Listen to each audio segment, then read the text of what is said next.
दोस्तों, मेरा नाम है राम और मैं स्वागत करता हूं आप सभी का डिजिटल दिल्ली चैनल पर। तो आज हम बात करने वाले हैं ईडब्ल्यूएस एडमिशन के बारे में कि क्या ईडब्ल्यूएस एडमिशन में जो डीजी कैटेगरी के एडमिशन होते हैं उन्हें ईडब्ल्यूएस सर्टिफिकेट की जरूरत होगी और ईडब्ल्यूएस एडमिशन के फॉर्म कब से स्टार्ट हो जाएंगे, यानी कि किस डेट से आप रजिस्ट्रेशन कर पाएंगे। तो वीडियो की तरफ चलें उससे पहले आप चैनल सब्सक्राइब कर लीजिए। तो चलते हैं वीडियो की तरफ। तो जैसा कि आप सभी को पता होगा, दिल्ली में राइट टू एजुकेशन के तहत ईडब्ल्यूएस कैटेगरी के और डीजी कैटेगरी के फॉर्म निकाले जाते हैं, जो कि प्राइवेट स्कूल के अंदर 25% सीटें आरक्षित होती हैं, जिसके तहत आप एडमिशन अपने बच्चे का करवा सकते हैं। तो यहाँ पे दो श्रेणियों में फॉर्म अप्लाई कर सकते हैं आप, एक तो ईडब्ल्यूएस कैटेगरी से, एक डीजी कैटेगरी से। इनकम सर्टिफिकेट से जो आप अप्लाई करते हैं फॉर्म, वो ईडब्ल्यूएस कैटेगरी का फॉर्म होता है, यानी कि आप ईडब्ल्यूएस कैटेगरी का जो एडमिशन करवाना चाहेंगे अपने बच्चे का, अगर आपकी आय जो सालाना इनकम होती है आपकी वह 1 लाख से कम है। पर अभी यहाँ पे दिल्ली हाईकोर्ट का ऑर्डर हो रखा है कि इनकम क्राइटेरिया को बढ़ा के 5 लाख कर दिया जाए, जो कि अभी डायरेक्टर ऑफ एजुकेशन की साइट पर अपडेट नहीं हुआ है। तो फिलहाल के लिए आप पुराना वाला ही इनकम क्राइटेरिया मान के चलें कि 1 लाख रुपए वाला जो क्राइटेरिया था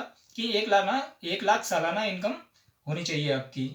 अगर आपकी सालाना इनकम 1 लाख है तो आप ईडब्ल्यूएस कैटेगरी में फॉर्म फिल कर सकते हैं। अगर आपको डीजी कैटेगरी से फॉर्म फिल करना है तो आप जब डीजी कैटेगरी से फॉर्म फिल करेंगे, यहाँ पे आपको चाहिए होगा कास्ट सर्टिफिकेट। वो एससी सर्टिफिकेट भी हो सकता है, एसटी या ओबीसी सर्टिफिकेट भी हो सकता है। ओबीसी सर्टिफिकेट में दो तरीके के सर्टिफिकेट होते हैं, एक ओबीसी क्रीमी लेयर का सर्टिफिकेट, एक होता है OBC non creamy layer certificate.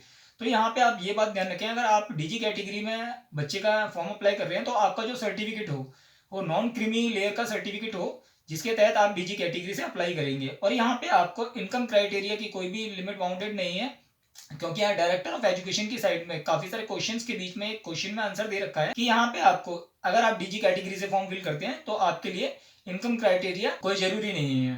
तो आप डीजी कैटेगरी से अप्लाई करेंगे तो वहां पे आपको सिर्फ कास्ट सर्टिफिकेट की जरूरत होगी।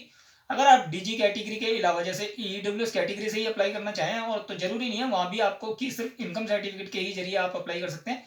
वहां पे आप पीआर कार्ड, एवाई कार्ड होता है एक, उस कार्ड के थ्रू अप्लाई कर सकते हैं या बीपीएल कार्ड के थ्रू अप्लाई कर सकते हैं। तो ईडब्ल्यूएस कैटेगरी में आप 3-4 डॉक्यूमेंट्स के जरिए अपने बच्चे का ईडब्ल्यूएस कैटेगरी का नर्सरी एडमिशन केजी और फर्स्ट क्लास के लिए अप्लाई कर सकते हैं। और फॉर्म जो निकलने वाले हैं वो लगभग फरवरी के सेकंड वीक में निकल जाएंगे, पर अभी इसका कोई भी ऑफिशियल नोटिफिकेशन आया नहीं है। जैसे पिछली साल फरवरी में फॉर्म आया था उसी के तरीके से इस साल भी फरवरी में एडमिशन स्टार्ट हो जाएगा, क्योंकि अभी जो नर्सरी एडमिशन स्टार्ट हुए थे जनरल कैटेगरी के, उसकी लिस्ट जो आने वाली है, फर्स्ट लिस्ट आने वाली है, वो 12 जनवरी की लिस्ट आने वाली है। तो आप यहाँ पे अभी मान सकते हैं कि पहली लिस्ट जो जनरल एडमिशन की है 12 जनवरी को और सेकंड लिस्ट 29 जनवरी को है। तो इसके बाद में फरवरी के बीच में आपके ईडब्ल्यूएस और डीजी कैटेगरी के एडमिशन स्टार्ट हो जाएंगे। तो आप जब भी फरवरी सेकंड वीक में अपने बच्चे के लिए EWS nursery KG first class के लिए रजिस्ट्रेशन कर पाएंगे। तो आशा करता हूँ दी गई जानकारी आपको अच्छी लगी हो। जानकारी अच्छी लगी हो वीडियो लाइक करें, चैनल सब्सक्राइब करें, दोस्तों के साथ शेयर करें। ऐसी ही जानकारी आपको भविष्य में मिलती रहेगी। धन्यवाद।